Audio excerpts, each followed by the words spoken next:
한강층의 울음소리에 오신 것을 환영합니다. 여기서는 한국의 무시무시한 이야기와 신비로운 전설이 어두운 밤의 신비한 빛 속에서 들려옵니다. 당신은 지금 고요한 공간을 가로막는 슬픈 울음소리와 함께 차가운 바람처럼 스쳐 지나가는 귀신들, 그리고 당신이 발견하기를 기다리는 어두운 기밀들로 가득 찬 이 오싹한 여정을 준비해야 합니다. 불을 끄고 가까이 앉아보세요. 지금부터 당신은 단순한 오싹함을 넘어 마음속에 깊이 새겨질 이야기를 듣게 될 것입니다. 당신은 어둠 속에서 울려 퍼지는 소리들을 감당할 수 있는 용기가 있나요? 함께 이 신비로운 세계로 걸어 들어가 숨결이 느껴지는 어둠 속의 이야기들을 들어보세요. 일단 시간은 제 어머니가 저를 낳기 전으로 올라갑니다. 이제 막 결혼해서 아줌마가 된 엄마는 돈 많은 땅 부자 부모님한테 손 벌리면 하나도 고생을 안 하고 살 것을 기특하게 생각하고 부모님 가게를 돕기 시작했어요. 용돈을 벌어서 쓰셨다고 합니다.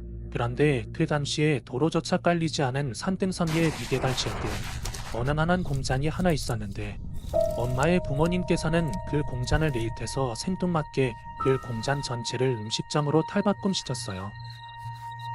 그런데 이게 웬걸, 그 음식 장사가 엄청 대박이 터진 거예요. 그 장사가 너무너무 잘 돼서 돈 세는 시간이 아까울 정도로 많이 벌었다고 합니다. 실제로 그때 장사 끝나고 나면 돈을 세워보지도 않고 검은 비닐봉지에 발로 밀어 넣었다고 하더라고요.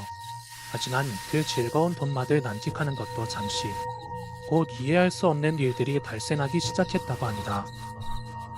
희한하게 비만 내리면 식당에 전력을 공급해줄 전력 공급기가 있는 곳에서 항상 여자 우는 소리가 들리기 시작했다고 해요. 진짜 기분 나쁘게 흐느끼고 어느 날은 통곡까지 하더랍니다. 그 당시에는 우리가 장사가 너무 잘 돼서 정비원인 관리인도 썼었는데 그분도 무서워서 거기 근처에는 아예 접근도 못했다고 하더군요. 또 지리산에서 도깨비들이 막 휘 돌아다니고 날아다니기도 하고요. 당시 그 식당은 기존에 매입한 그 공장의 터가 워낙 넓어서 숙식도 여기서 했었다고 합니다. 아무튼 실컷 장사를 잘하고 돈맛을 좀 보고 잠깐 쉬려 하면 또 그 너머로 수십 명의 사람들이 떠드는 소리가 들렸어요. 그러다가 점차 목소리가 커지더니 어느 순간 싸우기 시작하고 나중에는 비명을 지르면서 죽는 소리까지 내며 어디론가 도망가더라고요.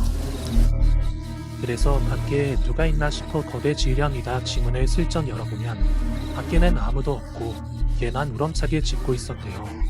혼자 있을 때도 여지없이 자꾸 사람 떠드는 소리가 들렸다고 합니다. 그러다가 이 선상들이 점점 더 심해졌고 어느 순간부터는 손님들한테도 이상한 소문이 돌기 시작했어요.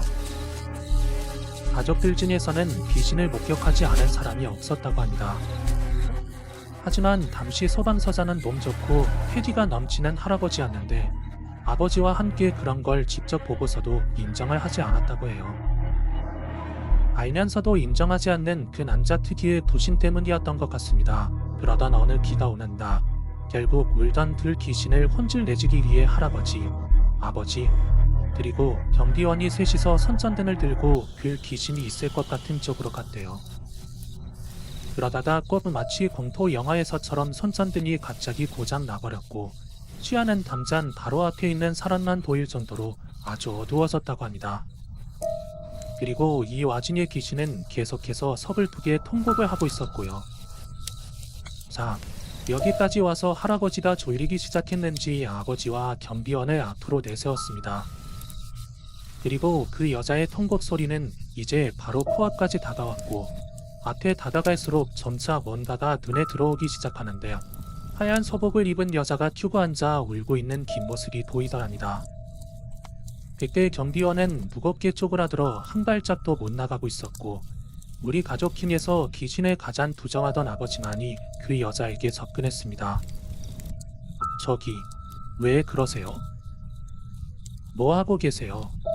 라고 물었지만 그 여자는 당연히 아무 대답도 하지 않았다고 합니다. 그렇게 아빠는 무거운 발걸음을 떼면서 그 여자 바로 뒤까지 갔어요.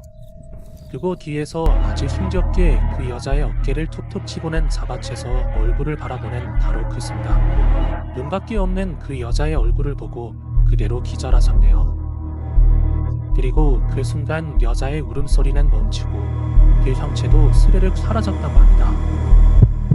그 후에 기절한 2명의 할아버지가 정신 차리게 해서 끌고 나왔다고 해요. 아무튼 그 뒤로도 계속해서 귀신 소동만 벌어졌습니다. 그 하염없이 울던 여자도 비가 오는 날마다 매일같이 울었고, 그러다가 외할머니와 외할아버지는 돈을 벌만큼 벌었다고 하시면서 여기 너무 요사스러운 땅이다 라고 생각하고 후딱 가게를 접고 그곳을 다시 팔아버렸다고 합니다. 그런데 희한한 건 다시 누군가에게 팔리게 된 그 많던 자리였고, 다 타버린 그 공장을 갈아엎고 새롭게 공장을 지었지만 귀신 소동을 비롯한 다른 현실적인 이유로 문을 닫게 되었다고 합니다. 또 현재까지도 가동하지 않고 있다고 하고요. 외할머니께서는 그 귀신들이 요물이 아니다, 사실 우리들을 구해준 거라고 하시더군요. 저도 귀신 같은 건 원래 안 믿는데 이런 이야기 들어보면 정말 뭔가 있기는 있는 것 같더라고요. 요즘 말이 엄청 후덥지근하네요. 제가 직접 겪은 이야기를 하나 말해보도록 하겠습니다. 5년 전쯤입니다. 직장 문제로 잠시 혼자 살았던 적이 있었는데요. 그때 오키스텔을 알아보러 다니던 중 마음에 쏙 드는 오키스텔을 얻었습니다. 그 오키스텔이 꼭대기층이라 아침마다 창문 밖으로 바다 넘어 일출도 볼 수 있고 방도 넓고 깨끗했어요. 폭이기도 했고요. 너무 좋았지만 일단 가격이 너무 마음에 들었어요. 그 주위에 많이 알아보고 다녔지만 정말 그 밥만 싼 데가 없었습니다. 근데 조금 이상한 점은 제가 밤을 보러 갔던 날 그 방을 둘러보다 보니까 천장 쪽에 없는 주먹만한 구멍이 나 있더라고요. 거기가 꼭대기층이라 천장 높이가 대략 4m 됐는데 그 2층 난간 옆으로 그 구멍이 있는 거예요. 하여 복덕방을 통해서 집주인한테 얘기해서 그 벽을 말끔히 수리도 하고 도배도 다시 해서 입지를 했습니다. 그리고 이사해서 문제없이 잘 살고 있었는데 한 가지 이상한 점은 여친이 가끔 놀러와서 자고 갈 때마다 항상 가위에 눌린다는 거예요.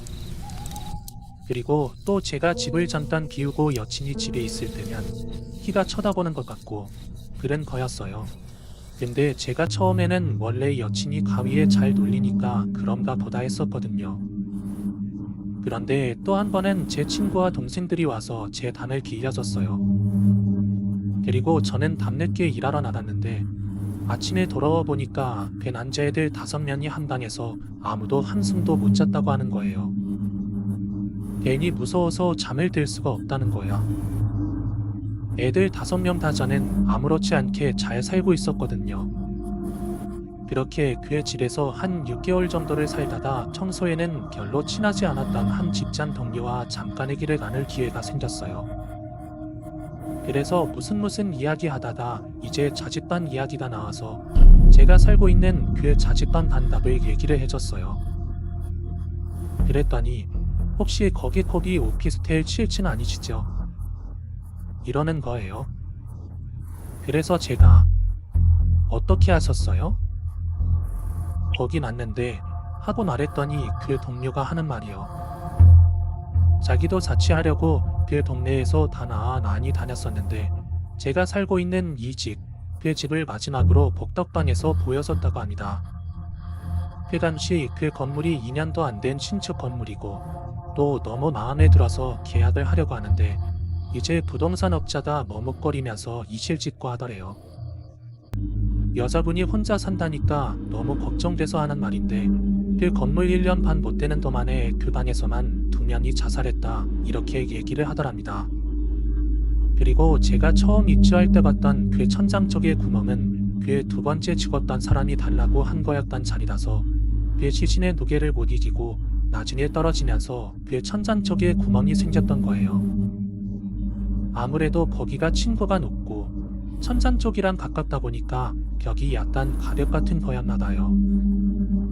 제가 원래 청소에 단이 좀 센 편이고 귀신 같은 건 전혀 안 무서워하거든요. 그런데 그의 이야기 듣고 얼른 단을 내놨습니다. 단지 그런 스토리만 있었다고 하면 저도 어거지로 살고 그랬을 텐데 제 여자친구도 그렇고 제 주변 지인도 그렇고 모두 같이 그의 질에서 그런 이상한 경험을 하고 나서는 제가 모저 그의 질에서 버틸 수가 없겠더라고요. 오늘 밤의 이야기를 함께 해주셔서 감사합니다. 여러분의 마음속에 작은 공포가 자리 잡았기를 바랍니다. 만약 이 이야기가 당신의 소름 끼치게 만들었다면 좋아요를 눌러주시고 친구들과 공유해주세요. 여러분의 한마디가 이 여정에 큰 힘이 됩니다. 댓글로 여러분의 생각과 느낌을 남겨주세요. 어떤 이야기가 가장 무섭고 어떤 경험이 여러분의 마음에 남았는지 듣고 싶습니다. 구독 버튼을 눌러 앞으로도 더 많은 오싹한 이야기들을 함께 나누어요. 다음 이야기에서 다시 만날 때까지 조심하세요. 어둠 속에서 들리는 소리들이 여러분을 기다리고 있습니다.